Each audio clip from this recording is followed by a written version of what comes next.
So many of our decisions come from what others tell us to do.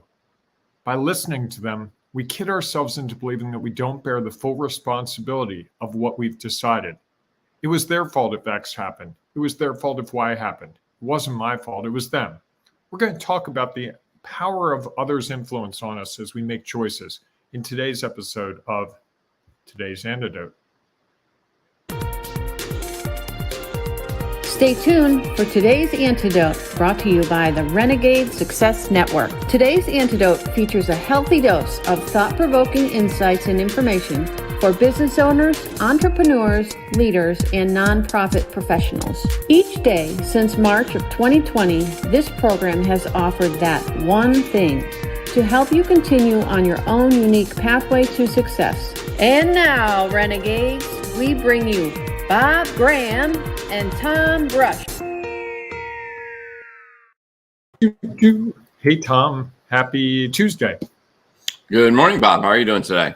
I'm good, except I forgot to do something I'm supposed to do. I always forget to do it when I do the introduction. So now I got to distract myself for a second. I'm paying full attention. I just have a moment of stuff I need to do. So you mean I need to talk now for a while? That would help. Excellent. Well, welcome everyone to today's Antidote, our daily broadcast and podcast. We have a conversation around a topic. This week's topic, as Bob mentioned, is making choices. And today we're going to talk about others' influence on those choices. And we know that our show is made different when others comment and provide feedback throughout the show and offer their thoughts and ideas as we go through it. So if you would like to do that, please feel free to do that. At the end of the show, Bob and I will each offer our one thing, today's antidote, that may help you today or may help you somewhere down the road as you deal with choices that you are making and you try to figure out how are you really making these choices and what influences on them. So if you happen to be watching this broadcast, we hope whether that is on Facebook, Instagram, Twitter, YouTube, or LinkedIn Live. Nice. A little more aggressive with the tone. I like it. More. Yeah. We would love to hear your comment. Waiting to hear the noise. Waiting to hear the pounding on the floor. Quiet down there. Waiting to hear the feedback from others. Ooh. And I know I'm not going there. So if you have one thing you'd like to share, please feel free to do that as well. If you happen to be listening to this podcast, we know that there's no opportunity for you to comment on a podcast. So we hope that you might like our podcast, actually not like it, rate it. And we would encourage you to rate it. How, Bob? Let me just spitball here. What would be a good rating? Let me think. How about 5 stars? Just for giggles. Sounds like a good idea. I thought you were going to go in a completely different direction. I had no idea what was coming there. We would love for you to rate the show. I love when you don't know what's coming. It makes it more fun. It's like, okay, what's going to happen now? Because that helps other people see it more. So people who might be looking for this will find it when we get more ratings. We also would encourage you to share it with family, friends, coworkers, people who you think might benefit from the conversations that we have and the value that is provided, because they might be looking for that one thing that we just so happen to talk about. So with that, we look forward to your thoughts and ideas as we go through this show. So the first thing we do every show is do our celebrations. So Bob, what are you celebrating today? I'm going to celebrate a good cup of coffee. So each morning I drink a cup of decaf coffee because can you imagine me with caffeine? It'd be LinkedIn Live. It would just be crazy. Yes. So I'm living in the bunker now, and the bunker has a really nice Keurig machine. And the beauty of the Keurig machine, I know it wastes plastic. I totally get that. But the beauty of the Keurig machine is if you put the little pod in each day, it tastes the same. I used to do French press, and you could never get it to be the same. You'd have a day where it was like, oh, this is the perfect cup of coffee. Next day, you try to replicate it, and you'd be 4 grinds off, and it wouldn't taste the same. And I put some protein powder in it each morning. So I've come in the last 2 weeks to really enjoy the consistency of a good cup of coffee in the morning. How about you? I'm curious. Have you ever found the perfect cup of coffee? Yes, I have several times. Really? And once in the Dominican Republic, of all places. So are there multiple perfect cups of coffee? I guess there could be. And our taste buds change, right, over time. Sure. Because what if I think it's perfect now because it's got this certain amount of bitterness, but in 3 months I decide that, you know what, I like a coffee that's a little sweeter or a little less bold. It's like wine or bourbon or gin. Any of those, your taste buds change over time. I've had the same bottle of wine 3 years in a row, and the third year it's like, why did I like this after all? Makes sense. Fair enough. So what are you celebrating? So I'm going to celebrate, as I think I may have shared last week, I had a lacrosse game. I officiate girls and women's lacrosse. It was a college lacrosse game. And the amazing thing today is that they videotape every game, which is, has varying results sometimes. Everything gets caught, usually, almost everything on the camera. And so I was able to go back and watch the game that I had on Saturday. There were a couple things that I had some questions on, and what I was happy about was that I was able to watch it from the lens of not what was right or wrong, good or bad, just, okay, that's what happened. That's what I saw. This is what a different perspective provided. And it allowed me to consider, okay, well, what went well, what didn't go as planned, and what might I do differently? And it was nice not to get frustrated and upset about things that I might have done differently. Just a thing to file away and say, okay, next time I'll try to do it differently. So I'm going to celebrate that I was able to look at it with that lens. Did you see my niece, number 21 on the Salisbury team, Lily Cavallero, score 2 goals? I wasn't particularly looking for that. No, I'm sure I would have seen her. It's just not, that was not. And it's hard when you're like, that was a shameless family plug, by the way. That was fairly clear. That's almost like saying, see what I did there? Almost. The fact that you identified her as your niece kind of gave it away. Anyhow. So Tom, we got some comments rolling in real fast this morning from Wally. Coffee stunts your growth. He obviously hasn't seen me. I've never met Wally in person. He would disagree because I'm 6'6". You could have been 6'10", maybe. If you hadn't. He also says, videotape. What year was it where you are, Tom Brush? Because you did say videotape. Videotape. All right. So video. And he also says, good morning. So thank you for being with us, Wally. Those are all funny. Yeah. It's kind of like saying chicken wings. You don't say chicken wings. You say it's just wings. Just video. So there was video of my game. So I appreciate it. Thank you for that clarification, Wyatt. That's I love it. It's good to remember, right? It's the words we use make a difference. So it's so funny. Have you noticed? I know I've noticed that sometimes you're just talking and you don't really hear the words that you're using. You're trying to get an idea out in the moment. And sometimes I listen to this broadcast in my car when I'm driving, and there are times where I'm like, you did not just say that, Bob. Really? That's the best way you could describe that? But in the moment, that's what it was. Well, isn't that similar to looking at video of yourself on a field? And so why don't we celebrate? Why don't we celebrate as a group today the ability to go back and look at things, analyze them, and move forward in new, exciting directions? Because it sounds like you can do that with videotape. It sounds like I can do that, or video, as it were, or I can do that when I listen to our broadcast. And we all have that ability if we choose. It's an option. Yeah, for certain things. For certain things, there are definitely the opportunity to review that. And I think that for me, the key on that is not judging. Right. Like I was trying not to say whether I called a good game or not. It was just, I called the game. It was what was real. And now I get a chance to go back and sort of better understand it, or differently understand it. So, all right, excellent. So now that we've completed our celebrations, I guess, although we could make a choice to do something differently, we might want to move into our topic today, which is making choices. And we'll talk and focus a little bit on others' influence as we go through that. And You shared some thoughts in the opening. Bob, do you want to expound on that a little bit? I do, and I want to start with a story. So about 10 years ago, I went to a weekend-long workshop. And during the workshop, one of the activities that they did was they brought someone up on stage. And they brought me up on stage. There were about 100 people in the audience. And I was up on the stage with the guy leading this workshop. And he said, "What flavor ice cream do you want? Or what kind of ice cream do you want?" And I said, "I don't know." And he said, "Well, pick one." And I picked vanilla. And he said, "Okay, why vanilla?" And I said, "Well, it's my favorite flavor." Nope. And we did this for a while, 47 minutes. At the end of 47 minutes, what he was trying to get me to realize was I could just make a choice with no information, just choose it. Vanilla, chocolate, strawberry, didn't matter.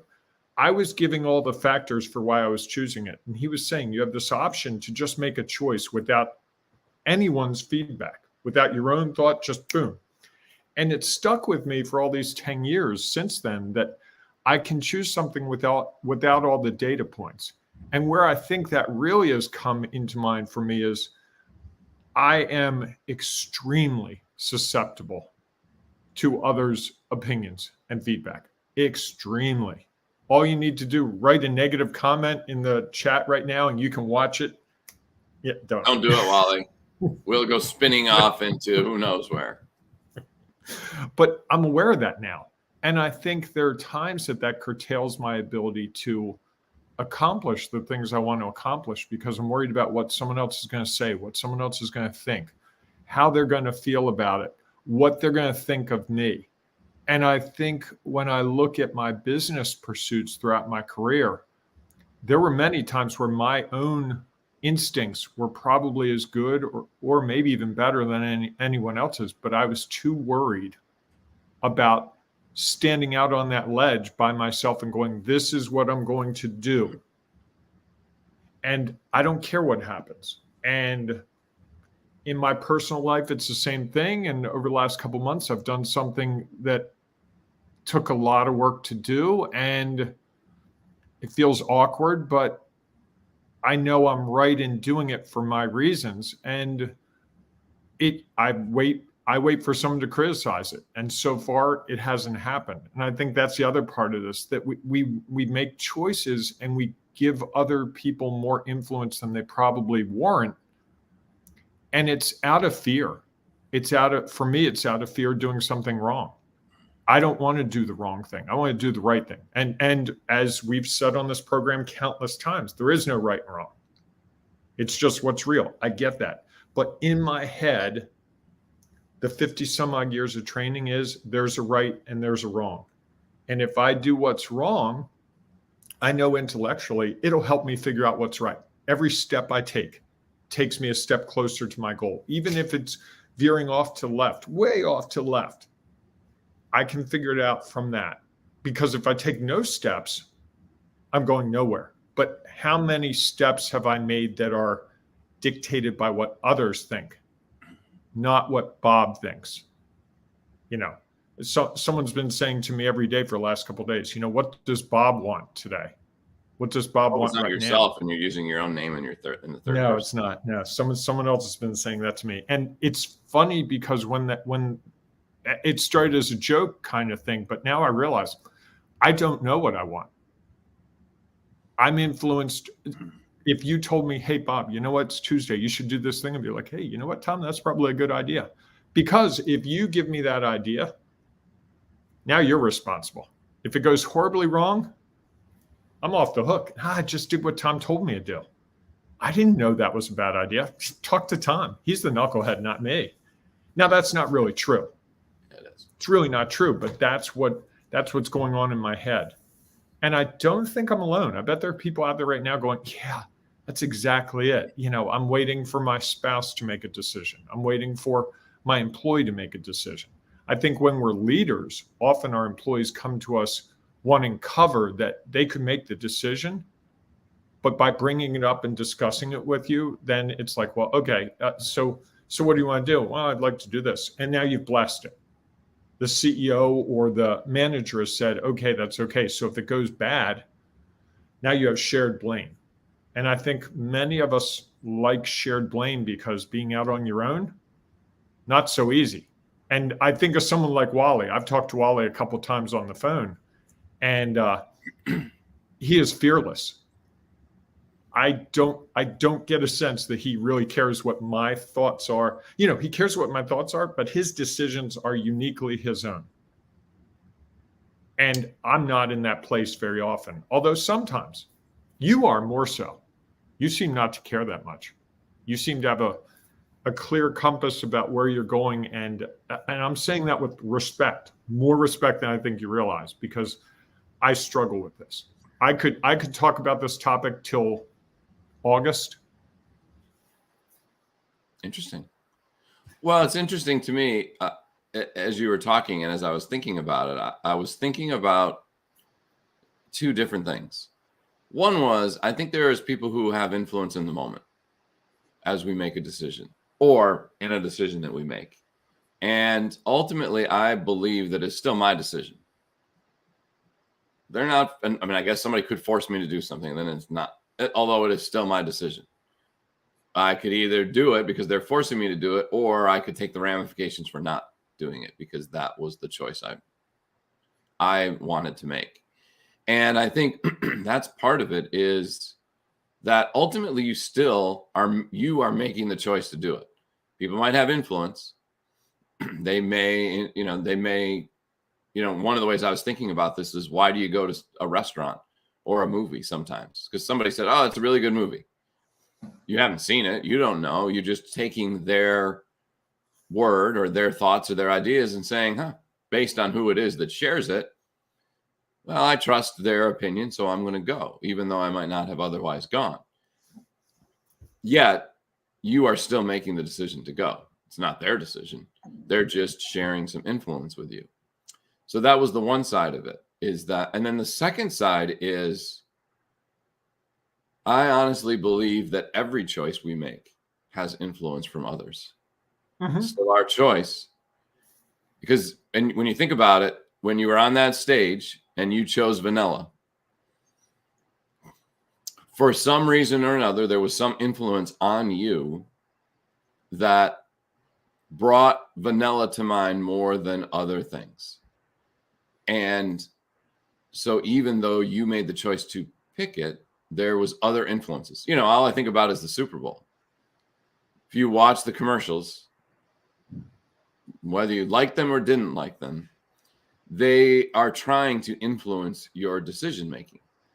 Subconsciously, consciously, whoever they have as if there are actors, the actors on it, or the characters, they believe that those characters have a certain perception out there with a large part of the community, and that because they are the one endorsing it, it is something that you will consider that influence more than the people who didn't advertise. And so I think that that's the hard part about this, is that I believe there's always influence around us. And that's a part of why we make decisions that we make, and yet ultimately is our decision. I go back to the game this weekend. I made a call, hundreds of them, and that was my decision to make the call. I was influenced by the play. I was influenced by what my partners were doing. I was influenced by what the crowd was yelling, what the coaches were saying. And then ultimately, I didn't yell once, just so we're clear, Tom. I didn't yell once. Bob was kind enough to show up and watch the game, although he had ulterior motives besides me. His niece was playing, as he mentioned, I think. She scored 2 goals. Is that right, Bob? 2 goals? Yes. Yeah. On the national championship team, Division III, Salisbury Seagulls. Yes. Make sure we were clear on that. So I think that that is, we take what is currently real for us, right? Our knowledge, experience, and our perspective. And that guides the decisions that we make. And as you said about coffee, is that sometimes it changes. Sometimes our what's real for us changes. And we get information that otherwise would make us think about what would we do differently, and that our next choice, like I said, there was a play that we had that I watched, and I was looking back on, I think I shared this before the show, that I would have done differently. There were some things that happened that to get what I would have believed was the correct result based on what happened, I would do something differently. I had actually thought about it right after the game, and then watching it back just kind of reconfirmed that there were some things I could have done differently. And yet what I saw in the moment influenced the decisions that I made. So, I mean, I can understand where people will want to, as you talked about, not pass blame, but share blame. If something doesn't go the way you share blame, I think it's share responsibility. Shared responsibility. Okay. You know, because if we're carving our own unique path, right, which we all are, then that means we're on our own path. And it's a whole lot easier. I don't know if you've hiked, but when you're hiking or running and you're running alone, it's a lot harder than when you're running and there's that person you can follow through the trail, or they're running on the road and you're like, oh, they got really good pace. I'm going to follow this person for the next mile. That can be really appealing in a way that if you're just out there alone on that trail, what if I make a wrong turn? What if I go this way? What if I fall and break my leg? At least if there's someone ahead or behind you and you fall and you break your legs, presumably they're going to stop and go, hey, did you break your leg? Yeah. And I think that's the concern I have when I'm doing things on my own is, what's the safety net? I guess ultimately it comes to, I don't trust myself to figure it out. Even though I know I will, I think that's what's going through my head. The fear of, what if I don't figure this thing out? What if I make this a complete mess? You know, what if there is no figuring it out? Oh, my mind's going to explode. I don't even know if I know what figuring it out means. To me, in some regards, figuring it out means you got it. Means that it's right. It also means you're taking control. And I'm finding more and more that the more I try to take control of things that I shouldn't take control of, the worse they get. The things that I can control. Well, you're talking about shouldn't control. And usually those are the things that you can't control. Somebody else control. Right. But I think that's the thing that I struggle with when I make a choice. I want to make the choice. I want to make the right choice. And I want to make it so that I have control of the outcome. I don't like the uncertainty of, well, this might work, this might not work. I mean, we've been doing this program for almost 2 years, right? How many times have I expressed some sort of frustration around it? It's like every 2 weeks, right? Like clockwork. Not because I don't like what we're doing, not because I don't believe in what we're doing, but some days it's not achieving the goal that I set for us at the beginning. It's achieved many other goals that I couldn't have even imagined. Like crazy. I didn't think in that first month I'd be writing a book. I didn't think that you'd be writing a book. I didn't think that we'd be doing some of the things that we've done together. But I also would love that if I could control more. What's Danny got to say this morning? You're going to you'll enjoy this, I think. That's the irony. The more we try and control, the less we end up having. Yeah, thanks, Danny. Yeah. I just think it's a reminder that there's only so many things that we control, and those things are pretty limited. I think what we can control is the decisions that we make. We get to choose what decision we make, even if someone is trying to force us to do something different. We can always choose to not do it and to deal with whatever the ramifications are from not doing it. And so I think that, and while I'll say that, I think I'll offer my one thing is that there's always influence.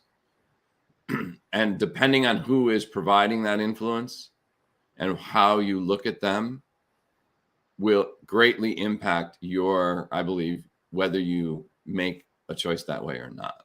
And yet, it is still your choice. I was going to say that's the thing I would put the underline on. It's still your choice. Ultimately, whatever you choose, no matter who gives you the feedback, you own the choice. And I have to really remind myself of that. It's like, well, this person said I should do this, and this person said I should do this, and I'm going to follow what they said. But still, that's my decision, and I've got to own it. And that can be difficult when things don't go the way you're expecting, or they go differently than you expected, or the opposite way of what you expected. It can be difficult to own a choice, but it can also, I think it's what sets you free ultimately, is going, okay, I made that choice. What can I learn from it? As you say all the time, what went as expected, what didn't go, and what would you do differently next time? I know I butchered it. I like to butcher it. I like to butcher it just for you. Yeah. But I think that's the thing. Ultimately, it is our own choice.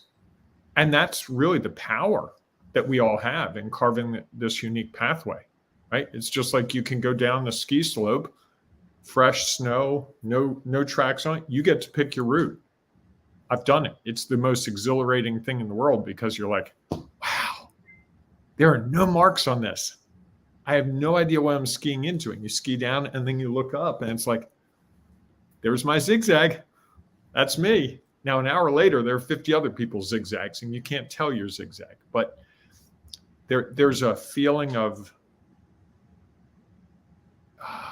exhilaration in having gotten down that slope the way you chose. And one time I did it one morning in Vermont and I fell and I rolled. And if you looked, you'd see zigzag, blob, and then more zigzag. And that was me. Just, Well, and even with that, do you control all of that zigzag? No.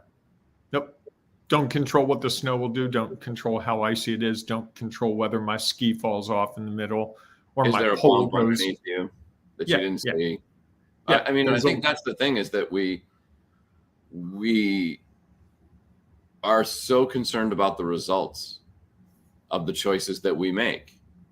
And so often we don't control those results.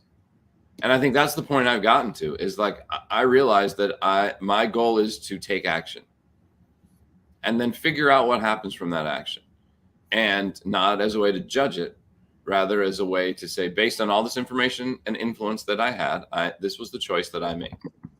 And this is what happened from that. Okay. What went well, what didn't go as planned, and what would I do differently?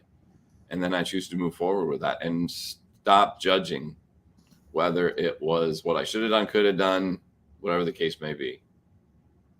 Hey, Danny gives us a comment. I hit a button and there it is. Should be coming up. Can you make it come up, Tom? Because I can't.